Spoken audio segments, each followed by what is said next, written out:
we have like 2 minutes left for Normani's album to drop. I'm actually so excited for this, but within these 2 minutes, I'm just gonna say what my predictions and expectations are, I guess. So based off the aesthetic alone, like what we've seen so far, I'm already getting the vibe of Sierra when she was in her super CC era. Back when she had this alter ego, and it was like she was in her like tech cyber era. And if you go watch the video, the Go Girl video, you will see what I'm talking about, especially. So I'm really hoping that if we do get any videos tonight or anytime throughout the rollout of this album and her promoting the album, that we do get a Go Girl reference because of the aesthetic. Like, she's been dressing in like the all black, and just like this 159 B-roll and stuff is giving very much like, you know, early 2000s dark cyber futuristic, afrofuturistic vibes. So I'm hoping to get that from her. And it's also reminding me of Janet Jackson. Of course, you know, she's done it several times, but I'm thinking of Rock With You. Even her sound was pretty, you know, techno based and stuff like that. So I'm hoping to get that type of vibe from her, but that's just all visuals. The sound, I actually ran out of storage, but I'm hoping that we get an introspective track to where she's letting us know like what's been going on, and she's being vulnerable and stuff like that, but not to overstep her boundaries or anything like that. But if she wants to do that, I would love to hear that. But it's currently 11:01, so see y'all later. I'm not going to review the album while I'm watching it. While I'm listening to it. I'm going to do like a review after listening to it. So, yeah. Alright, so the moment that we've all been waiting for. We've been waiting on this album for years, and we finally have it. I'm proud of Normani for making this happen, not only for us, but for herself as well. Also, you know, coping with whatever she's been going through and things like that. And I hope this album was an outlet for her to get all of those emotions and feelings out. And I want to first start off by saying that I'm usually not the type to give my thoughts on any piece of work, like movies or shows or even music or albums, after like my first listen. So this is gonna be a first time. I've actually already listened to this twice before I wanted to go on here and speak about it, but that's still kind of not enough for me to like actually have feelings with it. Like, reacting to it within the same day is a little edgy in my opinion, because I feel like you should sit with things for a while, especially like when it comes to music, before you build an opinion upon it. So these are my initial thoughts to the DOPAMINE album and the songs on it, and you know how it made me feel initially. First, Normani said get out her business. She's not gonna talk about that. No, I'm not talking about that. I don't know shit about shit. I was just saying that. I was kind of speculating that she was gonna like give us a little bit more about herself, and what she was going through, like in the midst of making this album. Personally, just for us to get like a better feel of who she is outside of the music and performances. Like, many people complain about not really knowing who she is outside of her artistry, and honestly, I kind of respect it, because we know too much about most artists that are out now, and I feel like just gatekeeping yourself and your personality, not your personality, but gatekeeping your personal life away from us is definitely a different route to take, and it's a needed route to take, because we're forced people's personal lives down our throats, and it kind of makes it hard to like listen to certain people, because you can't think about them without thinking about like their personal lives and things like that. I mean, it's true that we all are human and stuff like that, but you know, with older artists, they had low-key had better success because we didn't know much about them personally, and it made people feel not more connected to them, but more connected to them in a way of like wanting to get to know them more, have them like more, have people more intrigued in getting to know them. But when you have artists that are so built upon giving us information about their personal life and stuff like that, it makes their audience feel like they know them and that they know what's best for them when they really don't. And yeah, I love that boundary that Normani is having. I don't know if it's intentional, but I respect it. But for this video, I'm going to be going through each song one by one in order of the track list, and I'm just going to be giving my thoughts on it. And yeah, so track one, we have Big Boy. And this song is, you know, it's very southern, and it's obviously another song that she wants us to dance to. And in the song, she not necessarily references, but she name calls Andre 3000 and Big Boy.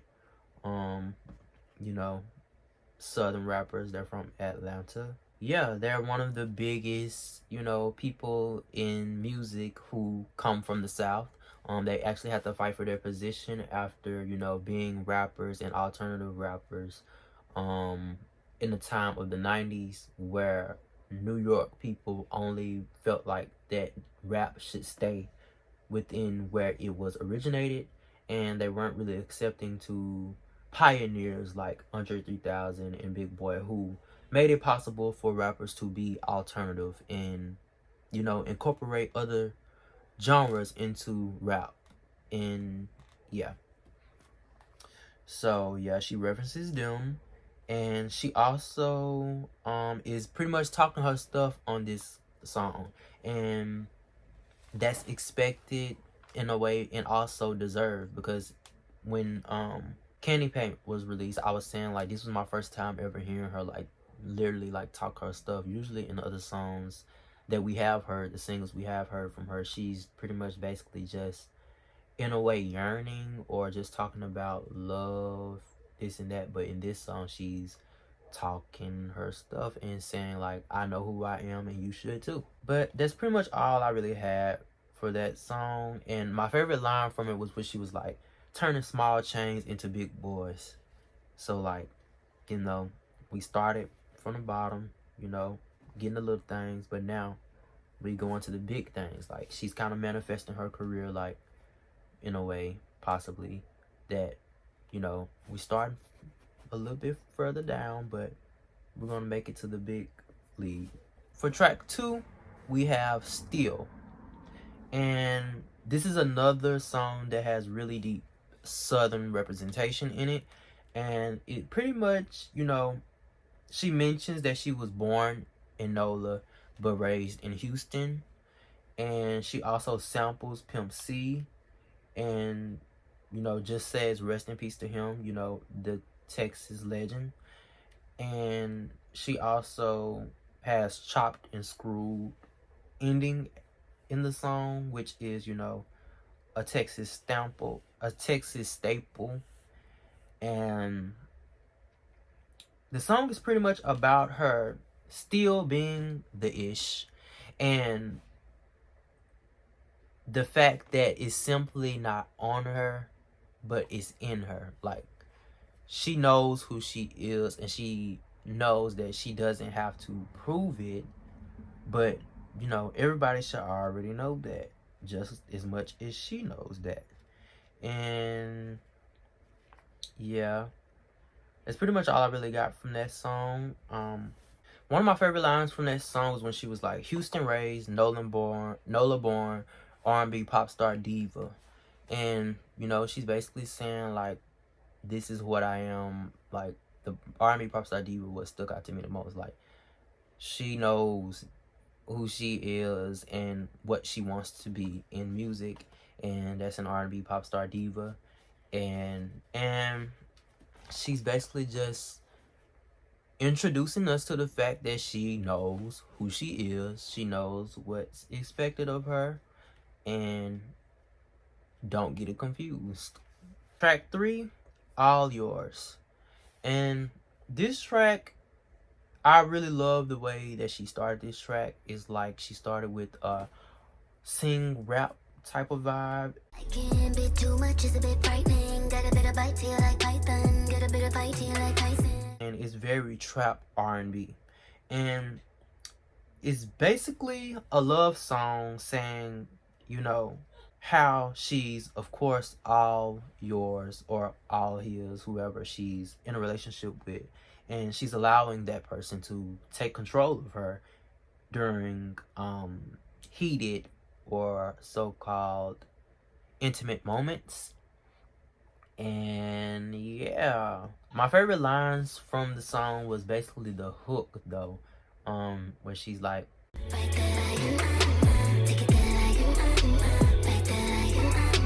I really love that song though. It's definitely one of my favorites on this album.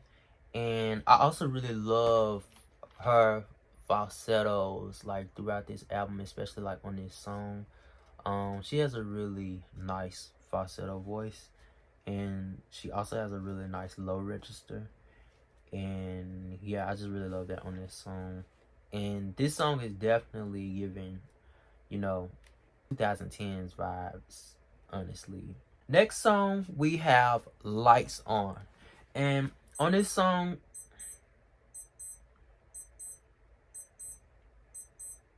this song is a lot more slow and sensual as compared to the recent two, even though it's kind of still has the same substance. It's kind of giving me, you know, like Brandy in a way where she was like, and I sometimes think to myself, does he know? Like, do you know who I am? Do you know what's in front of you? Like, are you questioning my abilities to keep you around or something like that? And the energy of this song, I said, has a 2010 vibe, especially with the deep voice effect. I believe Brandy even did that in that song too. And yeah, and she also has like this break in between to where she's talking in the song as, you know, part of the bridge assistance. There's something to be said about when things feel as good as they look. And that was very Janet Jackson coded, in my opinion. Yeah, the Janet influence was definitely on that song. And I believe also at the end of the song, she goes into a moan or something like that, and that's very Janet Jackson coded as well. I said the song is basically about not being hidden, and everything should be seen in 4K.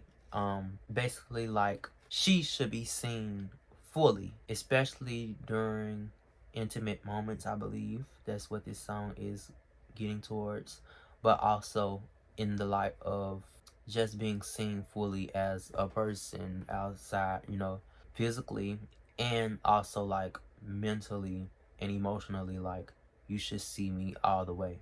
You know, the general scheme of the song and a lot of songs in the album is pretty much, you know, just, you know, you see me, and you should see me. And I know you have no choice but to see me in that way, so turn them lights on. Cut them fucking lights on. And my favorite line from this song where she was like, you're effing with the star with the mean face card. Let me show you it's yours. Track 5, we have Take My Time. And this song is given like, you know, very poppy, kind of commercial in a way. Like, I could see this song being played in stores and stuff like that. It's kind of about, you know, like not rushing to get into things like a relationship or moments of intimacy, but, you know, don't take too much of your time and my time. Like, don't slow things down too much. Let's get to the point, but let's not rush to get there. basically she wants to get there on her timing, not her partner's timing. And you know, this song is not really a fave of mine. I don't really care for the sound, respectfully, but yeah, it just feels out of place to me. And I'm not even the type to compare a song to other songs on the albums, when it comes to like a theme and things like that, because that probably wasn't even her goal, and that's fine. But just the song in general, I didn't really care for, like, as compared to like all the others. Track 6, we have Insomnia. And this, I've heard this song. I believe this is a song that she gave us a snippet of on the voice call, where you could call in and you could hear a snippet of a song.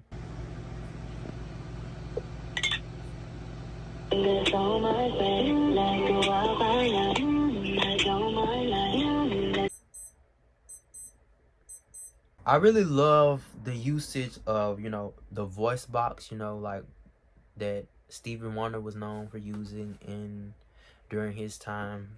I don't want to say a date because I don't want to get anything wrong, but I believe it was the early 80s, late 70s. Yeah, the voice box was used in the song, and I love the chords, and I also love the guitar solo on this track. And I wrote that the song was about like a past relationship and being stuck on it, while also really wanting to move on, while still also anticipating to hear from that person. And especially when the no contact, you know, this new thing that everybody has going on called no contact, to where they give an excuse of taking a break from somebody and then all of a sudden talking to them again. Weird. But yeah,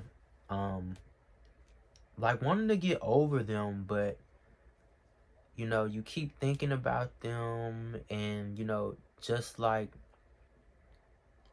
it keeps you waiting. Like once you finally get off no contact and y'all back talking again, they give you this insomnia, where like you're anticipating for them to hit you up, this and that, just because things are back in a way.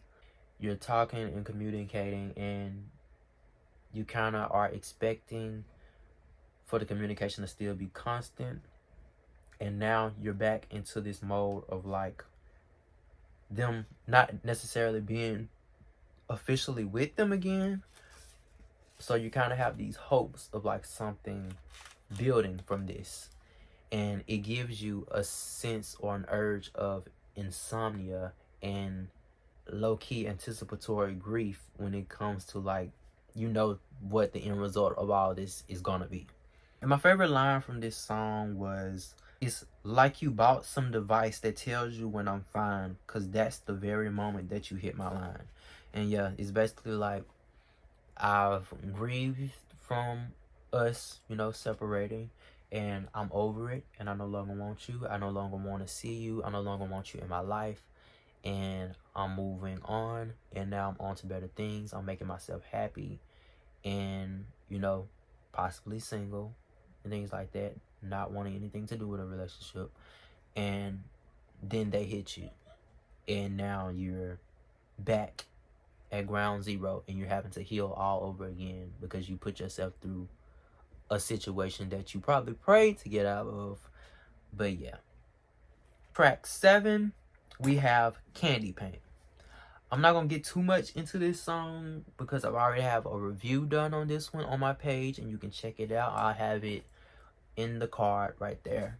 And you know, this is definitely a dance anthem, as we already know. The song was teased and, you know, previewed, and I think also leaked in a way.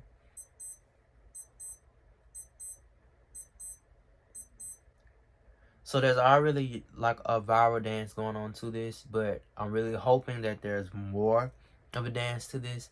Apparently there's an official dance to this that one of her dancers, I believe her name is Joya or Georgia, but one of her dancers was seen like during her surprise release party, where she was doing part of the official choreo when they played the song at the listening party.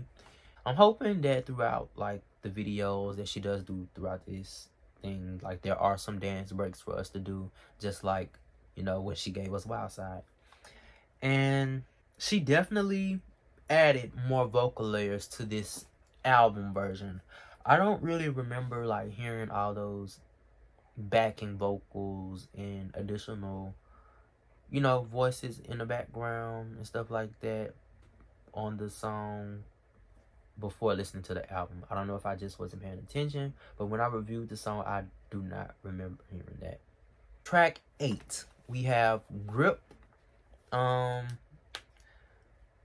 really a fave of mine, to be honest. I don't really know what the song is about outside of, you know, I feel like it's something deeper than that.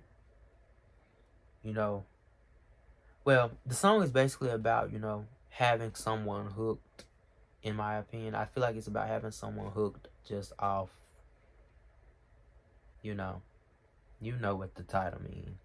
And my favorite line from this was, "Way I got you hypnotized, feel like Biggie." And that's like a reference to Biggie's song Hypnotized, one of his most famous songs that he's known for. Biggie, can't you see? Sometimes just hypnotize me, or something like that. And I think it's chill. The sample is questionable. I'm wondering like where is that from, where it's like Kung Fu Grip and stuff like that. But definitely not one of my faves on this album, to be honest. And yeah, track 9 was 159, and that's the song, you know, with her and Gunna. And this was already released, and I already have a review on it and reaction. You can look at it right there. The name card is right there. And I'm not going to get too deep into it because of that. But, you know, I really love how they sound together.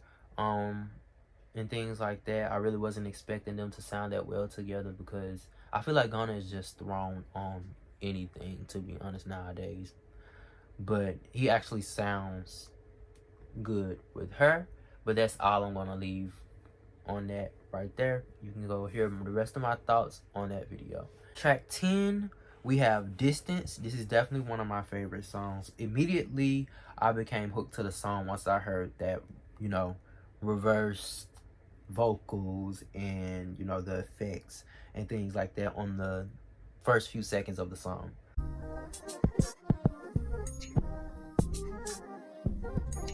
And it's very 2010s R&B, in my opinion, because they did that a lot in their songs. And to me, the song is very 7 Streeter coded, with all due respect. Like, I love 7 Streeter so much, and I love her music so much. But this really does sound like a song that she would sing. And yeah. And I would love to see and hear Normani and 7 Streeter together, because they both have this smooth, you know, sultry voice. And I really think that they would sound really, really good together if they one day collabed. And I said that this song is possibly about a relationship not being made out to be what it was supposed to be, due to the introduced vibe that's no longer being maintained. So now she needs distance. My favorite line will kind of back up what I mean when I said that. It's like, you know, when you're in a relationship or you're talking to somebody, as they say today, you kind of build expectations on a person, even platonically, not even just romantically. You kind of build expectations on people based on like your interactions, and in a way we subconsciously, you know, build those expectations, and we make them out. We build their character sort of like a sim in our mind, and the whole time that we're building this character, like, of who we feel them to be and how we love them and things like that, that's all something made up mentally. and that person never has had those intentions or those characteristics that you may personally feel that they have. My favorite line was, she said, "'Cause I fell in love with potential," and then she takes a deep breath and exhale, and that just right there just shows like exhaustion, like, oh my god, like I feel stupid, like why did I fall for this? And it adds drama to the song, and that's kind of missed also in this generation, and that's like a 90s thing that she masters in her songs by like adding subtle elements that really show the emotion and dramatics and stuff like that. And she also has this line that I like, that says, "'Cause I fell in love with potential." And like I said, it adds to what I was saying about the expectations and them not being met, because the quote-unquote introduced vibe was never actually there and was never actually introduced to you. You created that in your mind, and that person has never had those intentions, but you made yourself feel that way and feel overly special to that person. But yeah, love that song, by the way. Definitely one of my faves. Now we have track 11, and this is Tantrums featuring James Blake. Now, she starts off this song also like flowing, you know, I love her rap singing. That's basically what she's doing, and she sounds amazing on it. The sound of this song, it really goes with the aesthetic of the pictures that she's been posting and her outfits and stuff like that. Like at first I was saying like it gives Sierra, Go Girl type of vibe, but it's more so, well, Sierra's video was inspired by this. The Matrix. Like it gives the Matrix, and she's in a way dressed like she's a secret agent. So I could see this video, there being a video for this. I don't know if James Blake could be featured in it or not, but where she's in a way dressed as a secret agent. And that'll make more sense once I get into, you know, it kind of sort of the next song. Honestly, I'm not gonna lie, I'm not really sure what this song is about. It adds to the theme of like still being stuck on an ex, but you know, I don't want them, but you know, I'm still thinking about them and things like that. Wanting them to regret not treating you right or not knowing what they had or something like that. And you know, it's a lot of conflicting thoughts in this song. But to me, this song goes with the vibe of those pictures the most. Like it's the beat, mainly the production. Like it gives a eerie type of vibe, like I'm creeping up on you, this and that. Just the sound alone, not necessarily the lyrics, but there is a lyric where she's like, where she start off the song, she's like, "I had to get a drop on you, took a minute, but it's hard trying not to look back when you in it." Just off that line alone, like I could see her like looking up his location, this and that, trying to figure out like where is he, this and that. Track 12, we have Little Secrets, and this song almost has like a rock sound, or shows kind of like rock elements in it, and the vibe is giving me secret agent energy, just like the last one, but a little bit more when it comes to like the context of the lyrics, not necessarily just the production. And it's about her, I felt that it was about her not wanting her ex, but the little secret is, if she wanted to have him, or she wanted to rise to the challenge of taking him from who he's currently with now, her replacement, she could do that. And because in the song, like she's mentioning like the girl is taunting her and things like that, and she's just trying to let her like, little mama, calm down. Girl, be calm. No. You still trying to get to know that. I knew that, and I still know that. So be easy, because I can easily take that away from you. And one of my favorite lines was like, she was like, "Calm it down, we can skip the dramatics, because baby girl, I'm not the enemy. But if you bring that energy, I can match it. And it's basically like, yeah, you trying to understand that, you still trying to understand that, learn that, but I already know what's going on with him. I already know how to get that from you if I wanted to. I will rise to the occasion if need be, just to flex on you. Very toxic, by the way.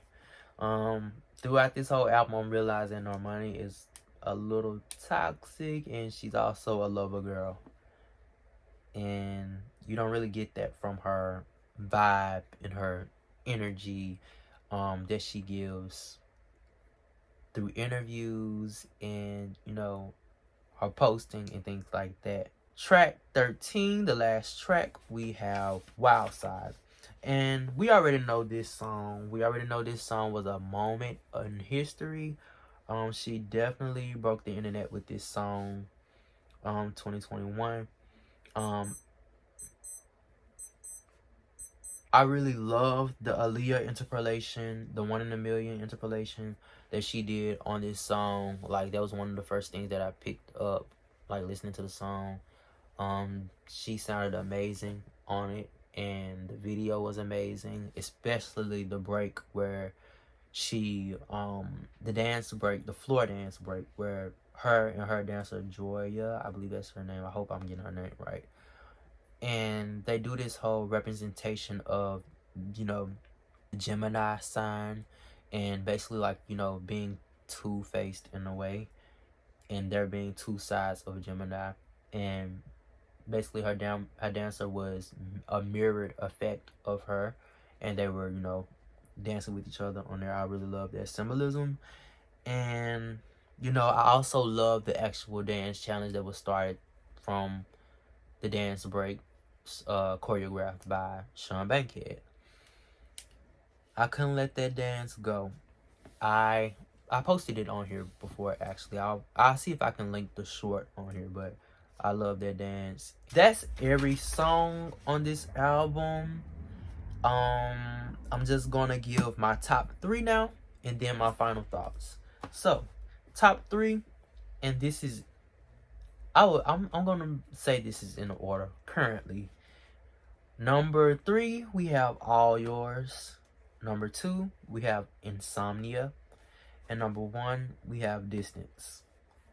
And as pertain to my final thoughts, I just want to say that this album, I'm very glad to have it out. It allowed us to get a vision of what Normani's sound is and the route that she plans on going. I had expectations, even though I was saying, like, I don't want to have any expectations with this album, because that's kind of overwhelming to her as an artist. As you know, people have already been having expectations for her throughout her entire career, and I feel like it's so unfair to do that for her on her debut album when she's still, you know, trying to figure it. Unfortunately, I ran out of storage on my phone, so now we're on the computer. But yeah, it's hard transitioning from being a group member into now a solo artist. And I feel like having expectations for her is not a good thing to do. Not necessarily having expectations, but just like thinking that you're entitled to your expectation when it comes to her. In a way, I was hoping that she would be a little bit more vulnerable on this album, but honestly, she only really talked about relationships, and in a way we kind of got a glimpse of who she is and what she represents, and, you know, she loves the fact that she's a Southern girl and things like that. But we didn't go deep into, like, why, or have any deeper answers to why, you know, it took so long for us to, you know, finally get this body of work and things like that. But I believe, again, that that's fine.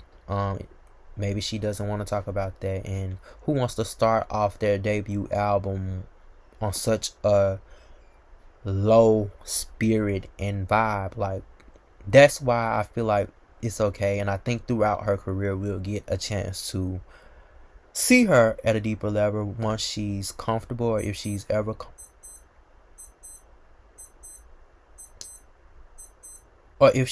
comfortable, because the girl has been through a lot. Like, if you go look at how she was getting threatened and stuff like that, and dealing with racist energy and just racism in general while being in that girl group, and how that has changed her way of being vulnerable and things like that by giving people more energy and information to flip and use on her, I completely understand. And also, like, just off like the comment section, off the reviews that I've done, and just giving my thoughts on her, like, people really do not want to see her win, but I really hope that she knows there's plenty of people out there that also do want to see her win, and they see her potential, and they see the value in her work.